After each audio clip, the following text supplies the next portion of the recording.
When I was a teenager, I got so excited when I was able to babysit at this one family's house on the weekends because they had HBO, which means I got to watch Tales from the Crypt. So if you're similar age to me and you were able to watch this show in the 90s, then you remember the magic that was Tales from the Crypt. So when they came out with the first movie, which was Demon Night, you know, I was obsessed with that movie. And then the second one, Bordello of Blood, was about vampires. So high school Lena was just thrilled, and it has so many great actors in it, and the storylines are incredible. So I thought, let's talk about it. So stick it out with me, and we're going to talk about Tales from the Crypt, Bordello of Blood. I couldn't. I love the night. That's the only time I feel really alive. That's what David wants. Blood, I was to find, was a necessity as well. A vampire in love with a slayer. It's rather poetic. I am the monster that breathing men would kill. I am Dracula. Good evening, my fellow vampire lover. The sun is going down, and you know what that means. It's time for me to record another episode of my podcast, The Beautiful Dead. As always, I'm your host, Lena Nazari, and you are watching this the same day that I am. It will be my last day at Monster Mania in Philly. I'm sure I'm having a blast. You should be following me on Instagram so you can see pictures and get updates about what I'm doing. Hopefully I had time to go live, but who knows? I always say I'm going to go live and then it's so busy and there's no chance to, but I'm sure I saw amazing cosplays. Hopefully you got to see my cosplays because I'm pretty excited about what I'm doing at this con. Normally I dress as Kate from my books, but I've decided to shake it up a little bit and do something different this time around, and hopefully by the time this episode drops, I have met Jason Patrick from The Lost Boys. Oh my god, I am so excited for this. All right, I'm already distracted. Let's see. I don't have any more appearances happening in 2024. I need to focus on finishing the screenplay of Bite Shift and then starting the book Alex. But my next big one is going to happen in February, and that is MegaCon, and that is huge. I am so excited for that one. So stay tuned to hear everything. As I've explained, we will be finishing out November, and then I will be taking a break in December, and then I will be back in January with season 5. I know. It's amazing.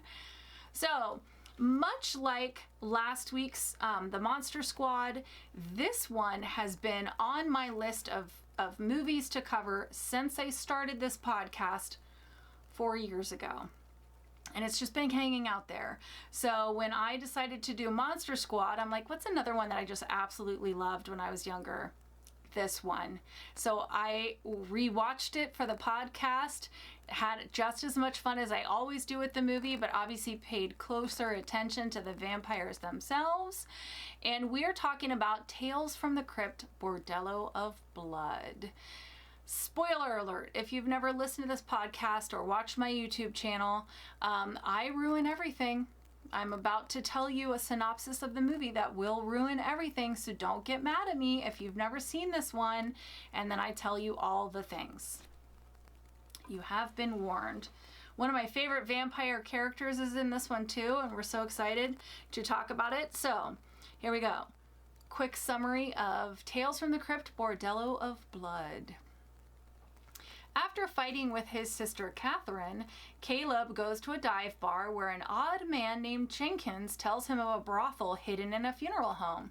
Caleb and his friend Reggie visit the address, where they are forced at gunpoint by a mortician to climb into a coffin leading to said brothel.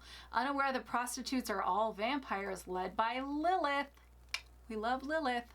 A prostitute named Tallulah seduces Reggie, whom Lilith kills before vampirizing Caleb.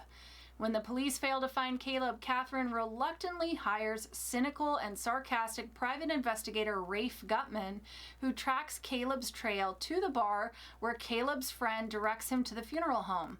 After a tip from Jenkins, Rafe revisits the funeral home that night. Initially, it appears to be just a funeral home. Rafe overhears Lilith interview a woman named Tamara, followed by Tamara's screams and a body hitting the floor. He finds Caleb's nose ring and escapes. The next day, he takes it to Catherine and tells her he's going to stake out the funeral home that evening. Unbeknownst to Rafe, the funeral home conceals a corrupt organization run by the Reverend J.C. Curran. Rafe is admitted into the brothel and approached by the now vampirized Tamara, whom he tricks into letting him strap her to a torture rack so he can investigate further, finding Jenkins decapitated in a coffin. While fleeing, Rafe drops his wallet, allowing Lilith to find his address. Having tasted Rafe's blood, Lilith takes an interest and tries to seduce him. When Catherine arrives, Rafe follows and describes the brothel's activity to her. They alert the police, who dismiss Rafe as a fraud due to lack of evidence. Meanwhile, Vincent destroys the key, freeing Lilith. As Catherine reviews footage where she confronted Lilith, she notices that Lilith is not in the shot. Realizing that Rafe might be right, she calls him over. Caleb calls for help, asking them to meet him at the power plant. Upon arrival, they discover the vampirized Caleb and flee, but Rafe falls out a window, landing on a police chief's car. The vampires catch Catherine and return her to the brothel. Awakening in a hospital, Rafe is nearly killed by Tamara, who is posing as a nurse, but exposes her to sunlight, killing her. Catherine awakens and begs Caleb to free her, who refuses, too ingrained in Lilith's servitude, and has now fully embraced his newfound vampiric lifestyle. Lilith prepares to feed on Catherine when Caleb watches. Rafe loads up on super soakers filled with holy water and raids the brothel, killing Vincent and McCutcheon. He meets up with Current, who, having realized the error of his ways, is attempting to rectify it. He's brought stakes and mallets to kill the vampires. Current tells Rafe that Lilith's heart must be removed from her body and quartered, as before she was found. We'll get to that. Rafe gives him a spare water gun, and the two enter the brothel and spray the vampires, including Caleb and Tallulah, who burn and explode. They find Lilith, who mortally wounds Current and flees after Rafe attacks her with an axe. Rafe finds Catherine, and they head to Current's church to reveal the existence of vampires with its media equipment. Lilith returns, handcuffs Rafe to a railing, and attacks Catherine. Rafe uses a nearby laser to hit Lilith in the heart, quartering it. However, the pieces remain in her body, so Lilith remains alive. As Lilith devolves into a hideous form, her true form, and attacks Rafe, Catherine grabs a candle stand and stabs out Lilith's heart. After Lilith's body burns and collapses to the ground, the two burn her remains and lock away the box with the heart pieces. Later in his car, Rafe fondles Catherine, which she seems oddly more accepting of now. He notices the scent she's wearing. She remarks, "It's not perfume, it's sunblock." When he pulls back her skirt, he notices bite marks on her thigh, indicating that Catherine has been vampirized by Lilith while hostage. She flashes her fangs and bites Rafe in the neck. I feel like this... I think if you've not seen it, you really, really need to go watch it, because this is a very good summary, but it doesn't really capture, I don't know, the chemistry, the magic that is this type of storytelling. You know, the type of storytelling that Tales from the Crypt was so famous for. But let's talk about vampire crossovers. There are two very big ones in this. Chris Sarandon plays the preacher, and of course was Jerry Dandridge in Fright Night, and then Corey Feldman is in this, and of course was a Frog Brother in The Lost Boys. Like, these are two huge vampire crossovers, and I have to wonder if they purposely casted people who were big in previous vampire movies. All right, let's break down the universe of Tales from the Crypt, Bordello of Blood.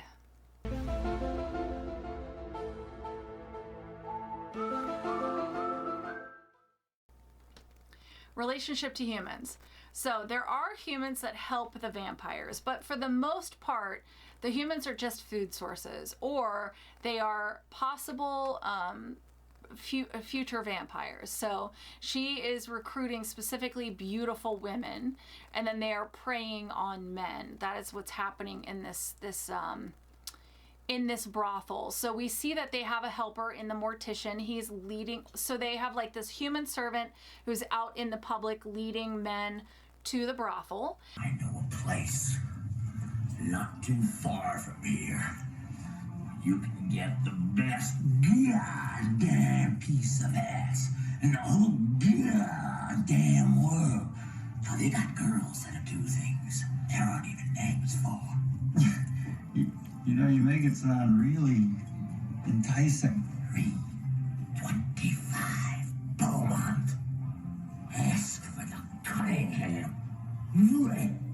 And then they have the mortician who is housing the vampires and helping them get rid of the bodies. Now this, I guess, human servant, we'll talk about it a little bit, but the guy that's in the bar leading people to the brothel, throughout the course of the movie, he's like rubbing himself in sunblock. He complains about how bright the sun is. He eats raw meat. He doesn't show up in pictures. So I thought, oh, okay, he's a vampire. But then Lilith says, you're not turned yet. So he's a human servant, or he's partially turned. I don't know. It's never clarified. And the mortician is completely a human, but he's just like a bad person. Relationship to animals is never addressed. Let's talk about appearances. So let me go back because they didn't fully explain this. The opening sequence is, well, you get the opening with the crypt keeper and he does his little funny shenanigans. So the opening sequence of the movie itself is this man finding a tomb, and in the tomb is a mummified corpse, and he has this box, and he opens the box, and it's 4 pieces, and there's like dried jerky meat in each one, and he pulls the pieces that are separating these 4 pieces of meat, and they fuse together and then turn into a heart. The heart he puts inside the mummified corpse, and that is Lilith. So when we first see her, she's mummified. You suck! And then as she feeds, she gets more and more beautiful, and then by the end, she's very human looking. She's a beautiful, beautiful woman. Angie Everhart, I think, is who plays this. But then at the end, when she's fighting and she like vamps out, she has this leather skin, long fingers, long fingernails. She's more of like a, I don't know how to describe it. I'll obviously put a picture up on YouTube, but she has this like leathery skin and lots of fangs, and you know, she's horrifying looking. So Lilith has multiple appearances. The women in the brothel we only see as women with fangs. That's all we see. And then Caleb, the brother, at one point in time, he vamps out, and he has pronounced cheekbones and pronounced forehead and sort of leathery skin. So I guess different types of vampires, or maybe the women also could do that, but we just never see them vamp out. Fangs.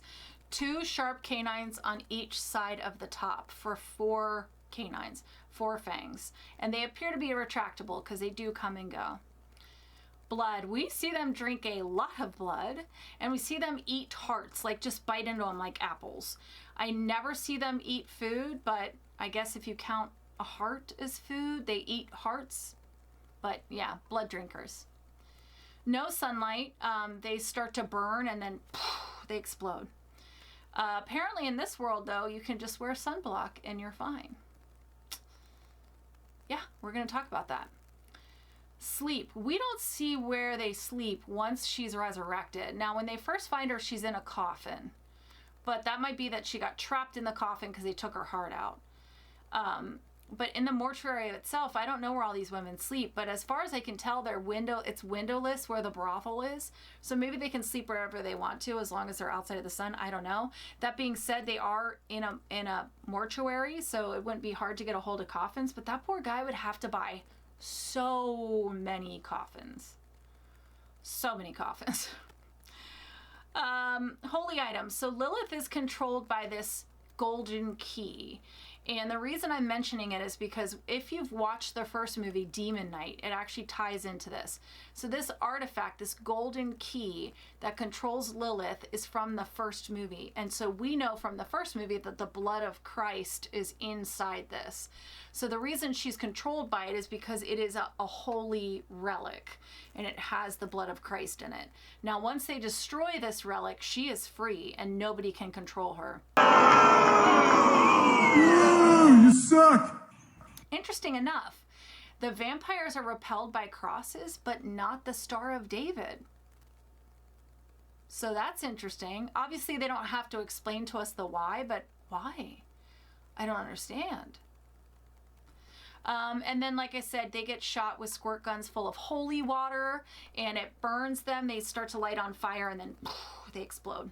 I'll show it on YouTube if I'm allowed to. Rules. So she doesn't show up on camera. We know that she doesn't need to be invited in because she just shows up at Rafe's house. But they don't show up on camera, whether it be a still photo or a video camera, they do not show up. Powers. Immortality. It's a pretty good one. Lilith is strong enough to rip a man's head off. That's pretty strong.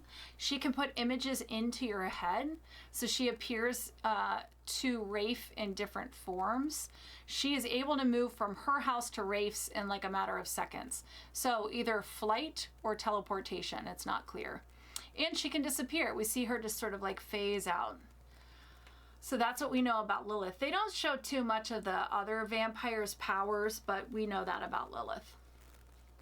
How are they made? So we know that she can make vampires because we see Tamara like interviewing for a job at the brothel, and then we hear her scream, and then the next night she's a vampire. And then we know that Catherine is bitten in the femoral artery, which, by the way, the bite is really low, but bitten in the femoral artery, and then she's a vampire. So I don't know if it's just a bite or if she bites them and then gives them her blood, because they never show that. You know why? Because they never expected a nerd like me to have a podcast where we break down the rules.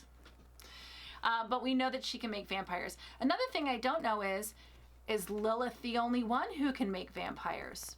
It seems like she's the only one doing it. So I don't know. Heartbeat or breathing is never addressed. However, when the heart is quartered and we see it come back together, it starts to beat. So that tells me. How do they die? So one is shot and nothing happens. One explodes in the sun. Holy water sets all the other vampires on fire and they blow up. And then to kill Lilith, her heart has to be quartered and out of her chest. And then at that point in time, the heart has to be separated, at the very least by wood pieces that are separating all four. But as soon as you take those wood pieces away, that heart comes right back together. So she is really hard to kill. All right. Are they good or are they bad? The vampires are all bad in this one. You'd expect out of all of those vampires for one of them to be like, I want to help you, but no, Even Catherine at the end, she's making out with Rafe and then she bites him. So the implication to me is she is going to kill Rafe and then go get Lilith's heart and put it back together. Or she's going to be the new person in charge.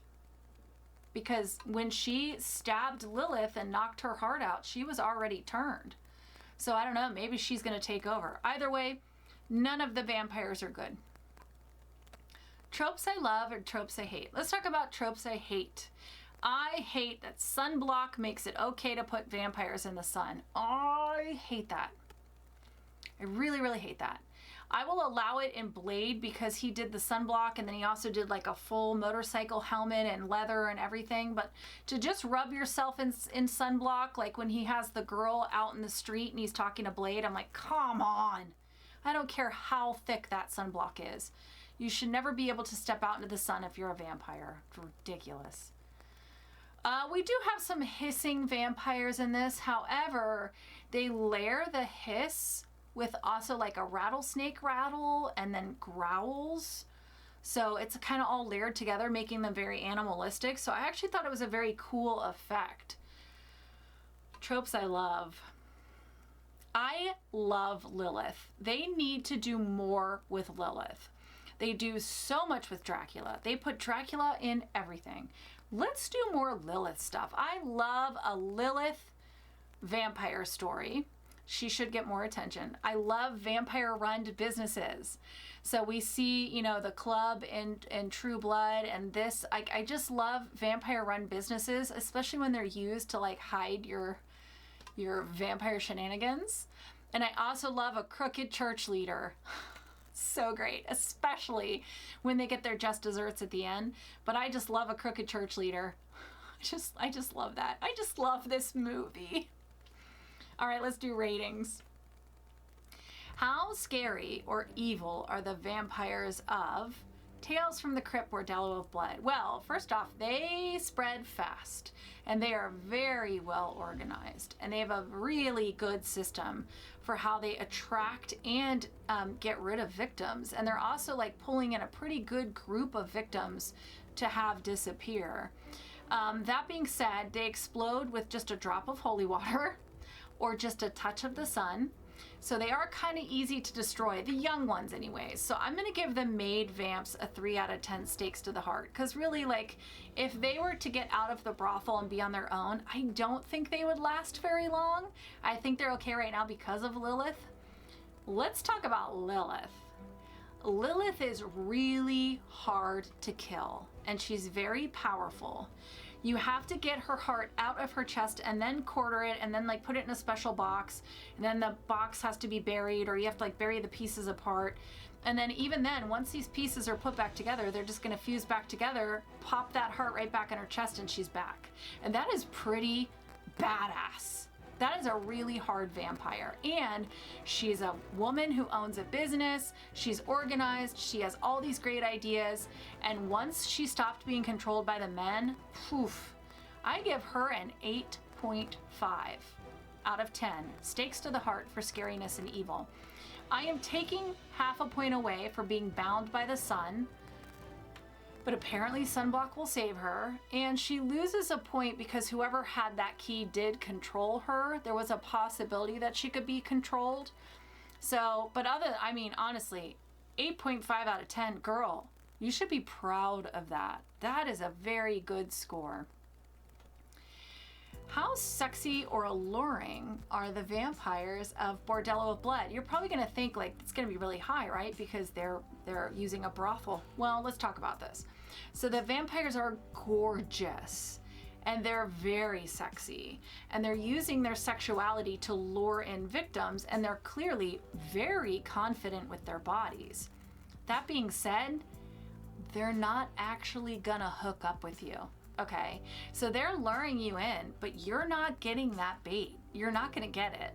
So once you're in the brothel, you're done. So it's not even like you're gonna get one hot moment of passion. No, they're just gonna kill you. You're never getting it, dude. So the other thing we got to talk about too is they don't have any kind of special allure because they're vampires. They have the same amount of allure that any super hot human woman would have. Like, I saw so many boobs in this movie, and they're all beautiful boobs. So you're just like, okay, I mean, obviously the men are attracted to you because you're gorgeous. That being said, Lilith is trying really hard to seduce Rafe, and he's not having it. So clearly he doesn't have some kind of special, she's not like so alluring that he can't say no. He's saying no right from the beginning. So I think they're more scary than they are sexy. So I gave them a 6 out of 10 onks for sexiness and allure. Those are two pretty high scores. My thoughts. All right. I have seen this movie so many times. It's been a few years, but when I pulled it up on Prime, it said resume watching. So just recently I had started watching it.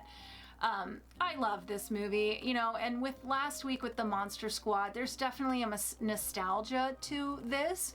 It's definitely a product of the times. Like I said, a lot of boobs for no reason at all, but that was the 90s, especially on HBO.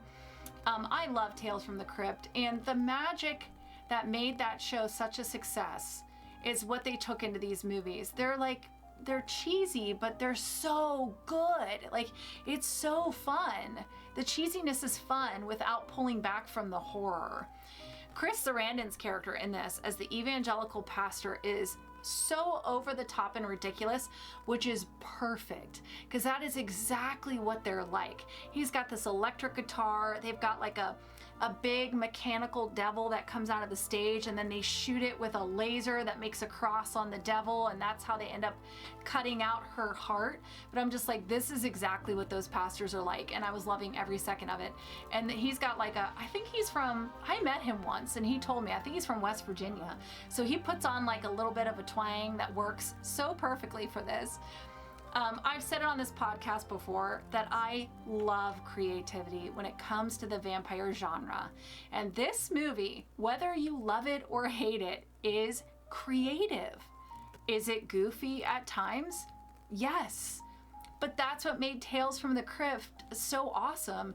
You know, sometimes it bordered on the ridiculous, but it was this way of being fun but not stupid.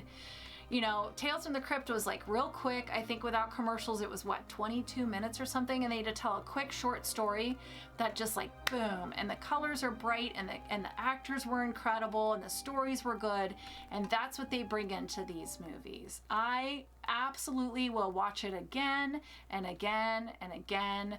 This will not be the last time I watch it. It's just the one and only time that I'm gonna, critique it and talk about the rules themselves. Now, next week, we're going to balance out the silliness a little bit. We're going to go back to books. I haven't done books in a while. Anyone who watched my interview with Jack and Shane Townsend heard me say that I would read their books. So I already did Jack's book. So Shane's book will be next week. And then we are going to finish this season strong. I'm going to have a friend of mine on as a guest, and we are going to talk about the first 8 books of the Anita Blake series. Yes, in the midst of everything that I have been doing in the last 2 months, I managed to read 10 books, Jack's, Shane's, and 8 of the Anita Blake novels. So make sure you come back next week and the week after as we wrap up season 4 strong, talking about some vampires from books. As always, I love you guys. I wish you wicked hugs and bloody kisses. Good evening. And big finish. Thank you.